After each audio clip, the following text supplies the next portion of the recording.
महाकुंभ मेला 2025 महिला नागा साधु के रहस्य। मित्रों, महिला नागा साधु किस्मत वालों को ही होते हैं दर्शन। और जानेंगे 12 साल बाद ही क्यों लगता है महाकुंभ मेला। सिर्फ कुंभ मेले में ही क्यों नजर आते हैं नागा साधु। क्या होता है शाही स्नान। कुंभ में पहला स्नान नागा साधुओं का ही क्यों होता है। महाकुंभ मेला हिंदुओं के लिए एक पवित्र तीर्थ है जो हर 12 साल में एक विशेष स्थान पर आयोजित होता है। साथ ही यह भारत वासियों की आस्था का प्रतीक भी है।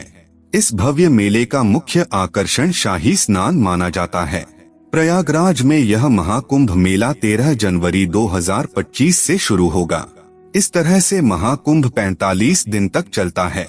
इस खास दिन लाखों साधु संत और श्रद्धालु पवित्र नदियों में स्नान करते हैं। मान्यता के अनुसार कुंभ मेले में स्नान करने से सभी पापों का नाश हो जाता है और मोक्ष की प्राप्ति होती है। नागा साधुओं के बारे में तो आप सभी जानते ही होंगे, लेकिन जब नागा साधुओं की बात आती है तो लोगों के मन में नग्न और भस्म से लदे व्यक्ति की छवि बनती है। ऐसा इसलिए क्योंकि वे नग्न रहते हैं। लेकिन क्या आप जानते हैं कि नागा साधु सिर्फ पुरुष ही नहीं बल्कि महिलाएं भी होती हैं। कुंभ मेला भारत का सबसे प्राचीन और महत्वपूर्ण धार्मिक आयोजन में से एक है। इसका उल्लेख कई पौराणिक और ऐतिहासिक ग्रंथों में भी मिलता है।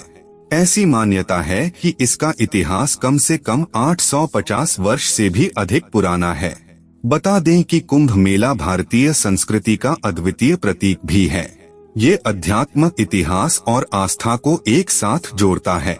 आइए बात करते हैं कि यह भव्य महाकुंभ मेला कब और कैसे शुरू हुआ। दोस्तों, कुंभ के संबंध में कई किंवदंतियां प्रचलित है। इसमें से एक कथा इस प्रकार है।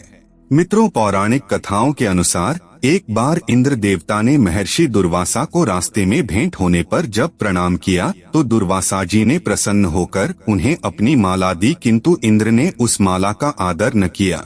इस पर दुर्वासा जी ने कुपित होकर इंद्र को श्रीविहीन होने का शाप दिया। इस घटना के बाद इंद्र घबराए हुए ब्रह्मा जी के पास गए। ब्रह्मा जी ने इंद्र को लेकर भगवान विष्णु के पास गए और उनसे इंद्र की रक्षा करने की प्रार्थना की। भगवान ने कहा कि इस समय असुरों का आतंक है, अतः तुम उनसे संधि कर लो और देवता और असुर दोनों मिलकर समुद्र मंथन कर अमृत निकालो। भगवान ने बोला, जब अमृत निकलेगा तो हम तुम लोगों को अमृत बांट देंगे और असुरों को केवल धर्म ही हाथ मिलेगा। पृथ्वी के उत्तर भाग में हिमालय के समीप देवता और दानवों ने समुद्र का मंथन किया।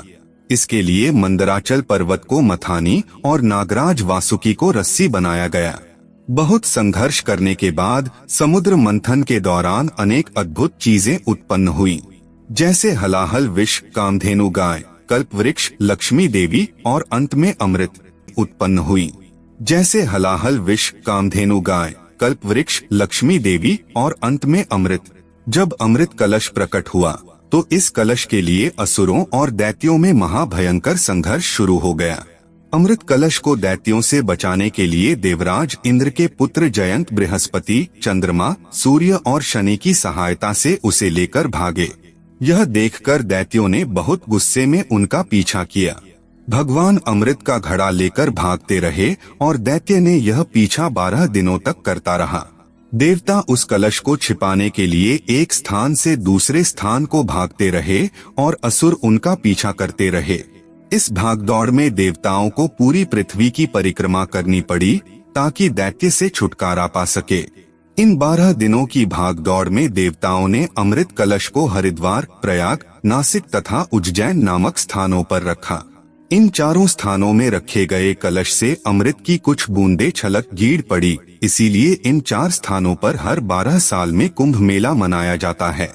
अंत में युद्ध को शांत करने के लिए समझौता हुआ और भगवान विष्णु ने मोहिनी रूप धारण कर दैत्यों को भरमाए रखा और अमृत को इस प्रकार बांटा कि दैत्यों का नंबर आने तक कलश रिक्त हो गया और ऐसे में दैत्यों को अमृत का एक भी बूंद हाथ नहीं लगा।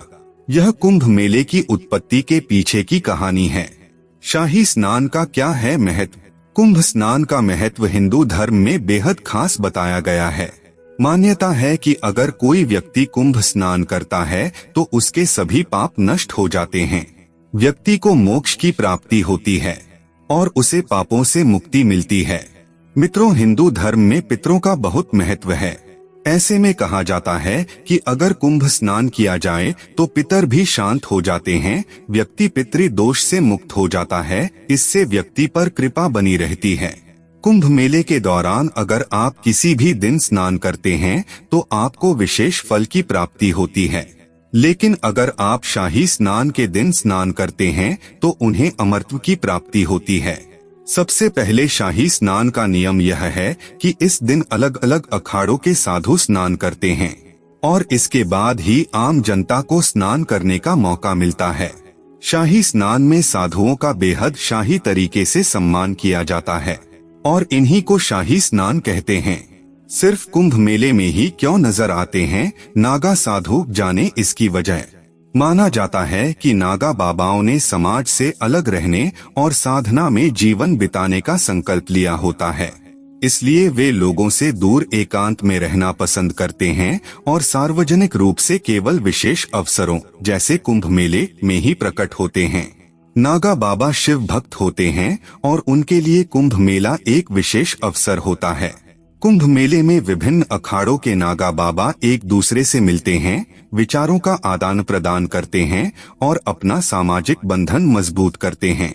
कुंभ मेले के दौरान नागा बाबाओं को अपनी परंपरा, ज्ञान और साधना का प्रदर्शन करने का अवसर मिलता है।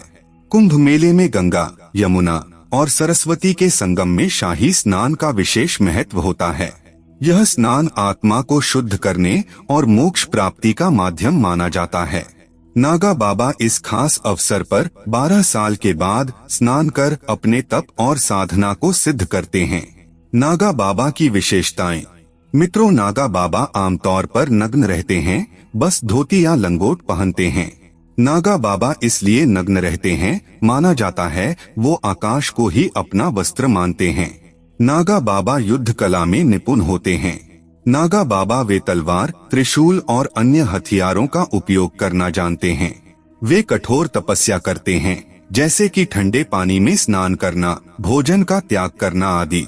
नागा बाबा खासकर भगवान शिव के परम भक्त होते हैं। वे विभिन्न अखाड़ों से जुड़े होते हैं, जैसे कि जूना अखाड़ा, निरंजनी अखाड़ा आदि। नागा बाबा का जीवन कैसा होता होगा? नागा बाबा का जीवन बहुत ही साधारण होता है। वे भोजन में संयम रखते हैं। नागा बाबा ज्यादा अपना समय योग और ध्यान और धार्मिक अनुष्ठानों में देते हैं। कुंभ के बाद कहाँ चले जाते हैं नागा साधु? कुंभ के बाद नागा साधुओं की यात्रा। वे कुंभ मेले के बाद इसलिए भी नजर नहीं आते क्योंकि वे आम तौर पर जंगलों या पहाड़ों में रहते हैं। कुंभ मेले के ज्यादातर नागा साधु हिमालय की गुफाओं में चले जाते हैं, जहां वे कठोर तप करते हैं। इस दौरान वे सिर्फ फल और पानी पर ही जीवन व्यतीत करते हैं। दोस्तों, इन स्थानों पर उनका जीवन बाहरी दुनिया से पूरी तरह अलग और ध्यानमय होता है। बाहरी दुनिया में क्या चल रहा है उसे कोई मतलब नहीं रखता है। कई नागा साधुओं को खुले वातावरण में रहना पसंद होता है, इसलिए वे कुंभ के बाद तीर्थ स्थलों की यात्रा पर निकल जाते हैं। वे गंगा, यमुना और अन्य पवित्र नदियों के किनारे तपस्या करते हैं।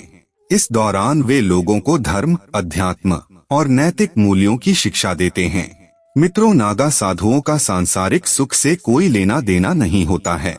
नागा बाबा का जीवन वैराग्य, तप, त्याग और आध्यात्मिक अनुशासन पर आधारित है। कुंभ मेला में अपने आध्यात्मिक अनुभवों को साझा करते हैं। इसके बाद उनका ध्यान फिर से अपनी साधना पर केंद्रित हो जाता है और यही रहस्यमय पक्ष ही उन्हें सामान्य साधुओं से अलग बनाता है। नागा बाबा किन कारणों की वजह से रहते हैं निर्वस्त्र? मित्रों, नागा साधु ऐसा मानते हैं कि व्यक्ति निर्वस्त्र जन्म लेता है और यह अवस्था प्राकृतिक है। इसलिए जीवन में सदैव नागा साधु वस्त्र धारण नहीं करते हैं और निर्वस्त्र रहते हैं। और किसी इंसान को नागा साधु बनने के लिए 12 साल का समय लगता है।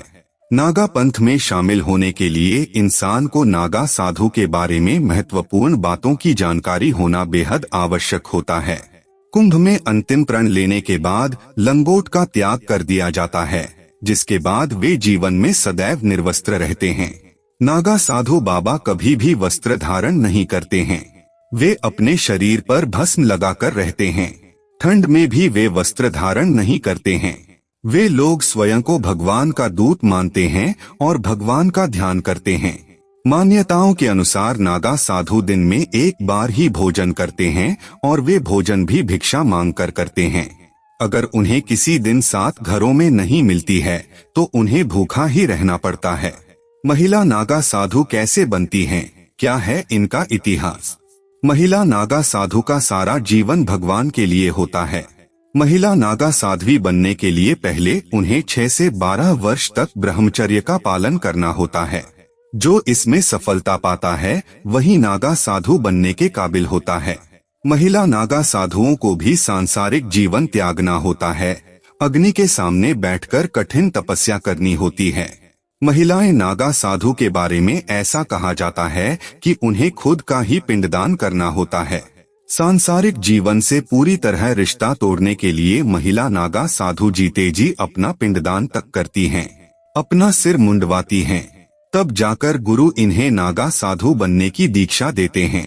महिला नागा साधु सामान्य दुनिया से दूर जंगलों, गुफाओं, पहाड़ों में रहते हैं और भगवान की भक्ति करती हैं। वे केवल कुंभ जैसे खास मौकों पर ही दुनिया के सामने आती हैं। इन अखाड़ों में पुरुष नागा साधु की तरह महिला नागा साधु भी होती हैं। महिला नागा साधुओं का जीवन बेहद रहस्यमयी और कठिन होता है। इन्हें कई साल तक कठिन तप करना होता है। ब्रह्मचर्य का पालन करते हुए मुश्किल जीवन जीना पड़ता है। महिला नागा साध्वी को अक्सर कुंभ मेला के स्नान या अन्य किसी ऐसे ही खास अवसरों पर ही देखा जा सकता है। इनकी रहस्यमयी जिंदगी की वजह से अक्सर लोगों को इनके बारे में ज्यादा जानकारी नहीं होती, लेकिन जितना कम जानकारी इनके बारे में होती है, लोग उतना ही इनके बारे में जानने को उत्सुक रहते हैं। महिला नागा साधु साध्वी को अक्सर कुंभ स्नान या अन्य किसी ऐसे ही खास अवसरों पर ही देखा जा सकता है। इसके बाद इनकी दुनिया एकदम अलग हो जाती है। इनकी इस रहस्यमयी जिंदगी की वजह से ही अक्सर लोगों को इनके बारे में ज्यादा जानकारी नहीं होती। महिला नागा साधुओं का जीवन इतना सरल नहीं होता है।